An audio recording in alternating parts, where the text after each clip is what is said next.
I'm Gauri Maheshwari, and I'm Hindu.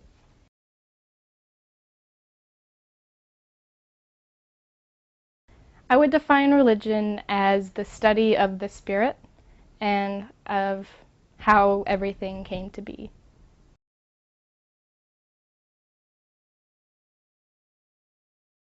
Hinduism is a monotheistic religion.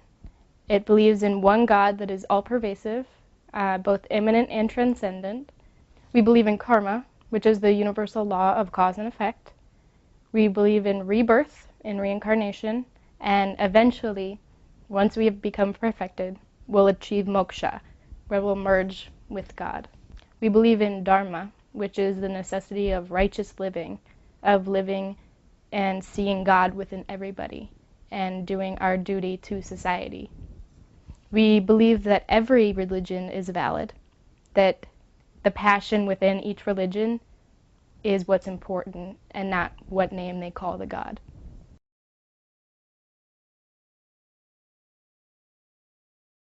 The soul is essentially one with Brahman already. We just don't know it yet. We have this veil of Maya, or illusion, which gives us the idea that we are separate from God. Once we have achieved enlightenment, then we will merge with God like a drop of water into the ocean. So we have a little spark of God within us, and that is called the Atman.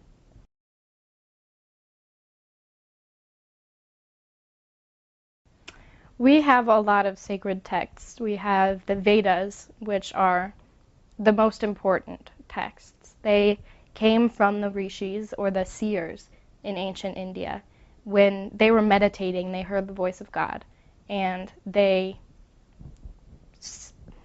heard the voice of God, and they spread the word. And it finally became written down after thousands and thousands of years.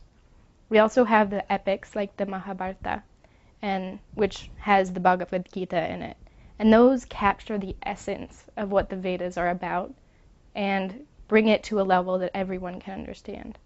We have the Upanishads, which were written by saints in the forest. They would go alone and meditate and write down what they thought and what they felt. And those are deeply mystical and spiritual and require a lot of study. The Ramayana has Ram and Sita and Hanuman, who show us how to be good people. And it applies in every era.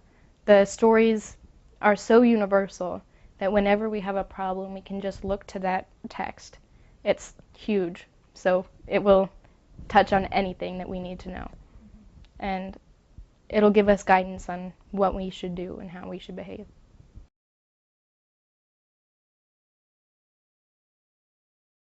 Unlike the Western religions, we do not believe in an intrinsic evil. Hinduism doesn't have an eternal heaven and hell.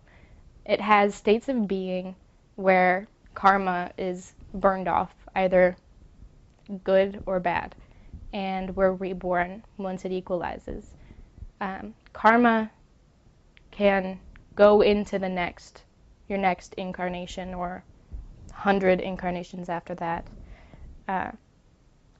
There is no place that non-believers will go. If you have faith, then you're a good person, then you achieve good karma.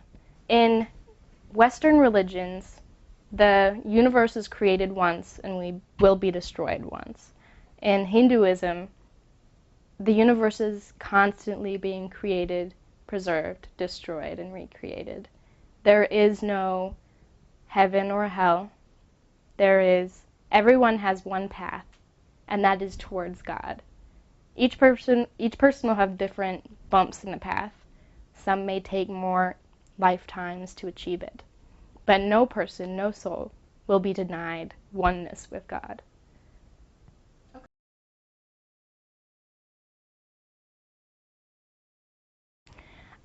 Hindus do not try to convert people into their faith usually. We believe that every faith is valid. And if you want to be a Christian, if you believe in Jesus, then that is perfect. We don't want to take you away from that. So there are obviously always going to be radicals who say that this is the only way. But as a general rule, Hindus do not believe that any other religion is wrong. And so we won't force anybody into our religion. We do allow people to convert on their own will. It's a very personal thing, a spiritual thing. There is no formal conversion. It's if you believe you are a Hindu, then you are a Hindu. So a lot of people like to change their name, like me, to symbolize their new faith or the faith that was always there, just not realized. So that is very much a personal thing and not required.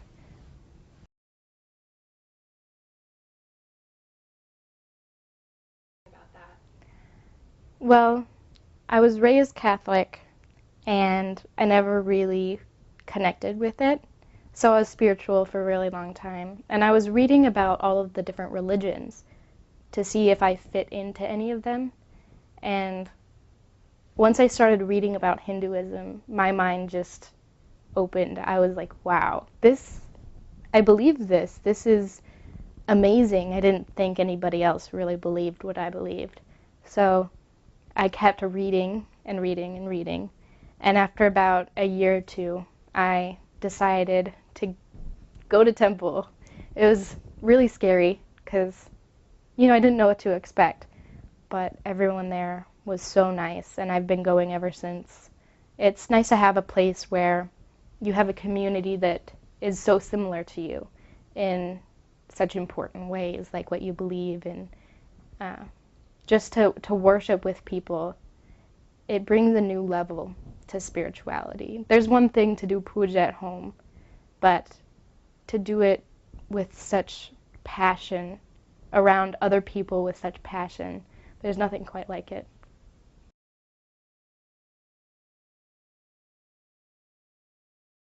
There are a lot of misconceptions about Hinduism. One is that we are polytheistic. We do believe in one God that takes many different forms. And once you get to learn more and more about Hinduism, it becomes really apparent. Um, we also don't worship idols necessarily. We do understand that that is a stone, and somebody carved it, and it's just a stone. But we need those tools to help us conquer our mind. Our mind wanders incessantly. So during the puja, we had something to concentrate on. We had something to shower our affection on. It's hard to develop this love within you for God when you have no place to really put it. You're just like, I love you. So we do that, and also the bells ringing helps focus us and clear our mind. Loud noises just kind of point the mind towards what it's supposed to be doing, and the incense puts us in a good mood. So it's all of the stuff that we do, all of the rituals we do are tools to help us find God within ourselves.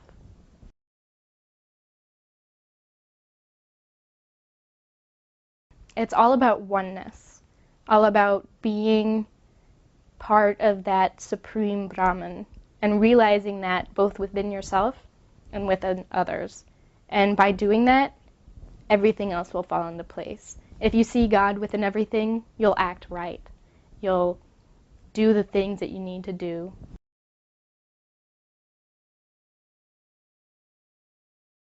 The afterlife. Well, when you die, depending on your karma, what you did during your life, you will get reborn higher as a human, which would be great, or lower as some sort of animal or plant, or even just a human in less fortunate circumstances. And it all just depends on what goals you need to achieve. If you need to realize humility, then you'll be placed in a life where you understand what it's like to be lower, and you realize the equality of everybody. So there's not really a heaven and hell. Your karma burns out mostly in this life. The things that you go through will get you better or worse karma. And it is possible to burn off karma between lives, but heaven and hell aren't really a big part of Hinduism. And once you have evolved and have become enlightened, then you merge with God.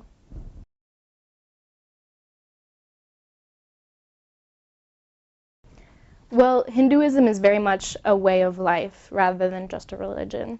It comes into every aspect of your being, what you think, how you feel, what you do. It's made me very humble when I realize that God is both within me and that rock and that piece of grass and that little bug. I am so thankful for everything, and it makes me a kinder, gentler person, since ahimsa or nonviolence is such an important part.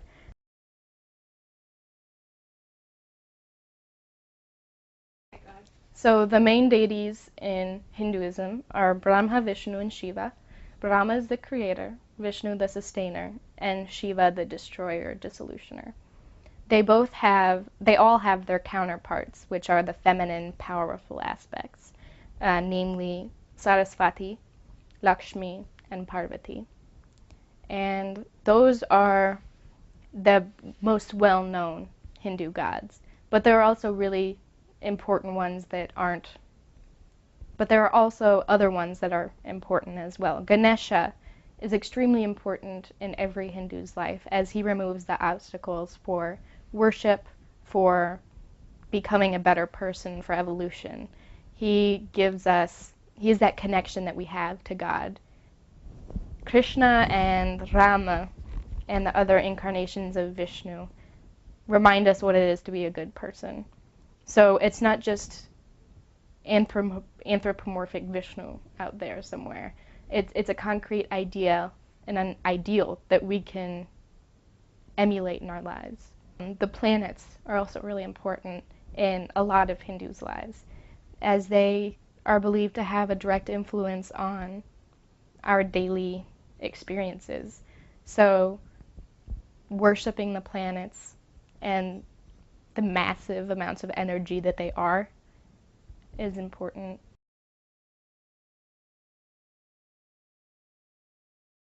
How would I characterize God? At its essence is Brahman. God is not characterizable. He is without attributes, without form, totally beyond our perception. Our tiny little human brains can't understand it. If I was to describe the different deities that God has formed, I could do that. Ganesha has a great sense of humor. He's gentle and easy to please. Vishnu is full of love and compassion, and Shiva is strong in the most soft ways, if it makes sense. He's like water that wears away the stone. He is so flexible that it's powerful. God takes different forms depending on which job he has to do. So like a man can be a husband, a father, and a fireman. He's the same man, but is called by different things depending on what he does. And so that's what God is like when he's Brahma and Vishnu and Shiva.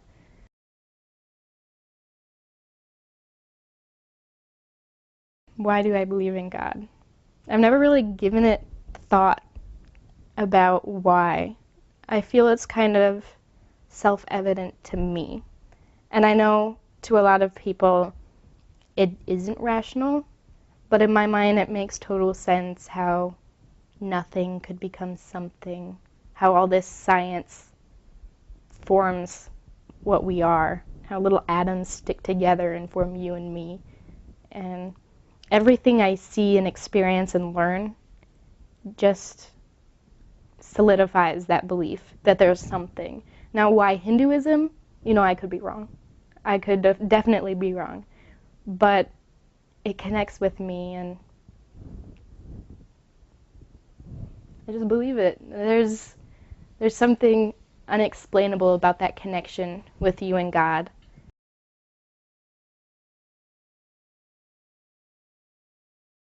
My religion is important to me because it is the essence of life. It is the essence of what I'm doing here and why I'm doing it.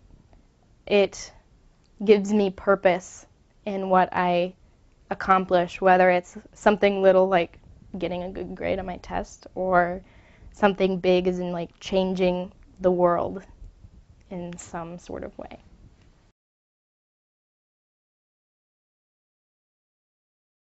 Hindus worship at the temple and at home in their little mandirs, their little puja rooms. Temple is a place where Hindus can come together and worship together. And it becomes more powerful when you have all of those people with all that love around you. It's almost contagious. And we treat God like a king at temple. We perform abhishekam, which is a bath of all the sweetest liquids we have. We give him our best food and our best flowers. We give him incense and chant his names, and that helps us to bring out that devotion that is within us, bring out that connection to God. And when there's other people there, the vibrations are just stronger and stronger. And at home, we can't go to temple every day. Some do, but religion and worship is important every day. And so we'll have something at home, whether it's simply just putting a flower on the Lord or saying, namaste, and keeping that within your mind all day. Or when you're cooking and you just repeat the name of God, that in itself is worship. Or, holding the door open for somebody who has their hands full, that's worship. When you keep, I see God in that person, I'm going to treat that person like a God. That is worship, and it's perfect.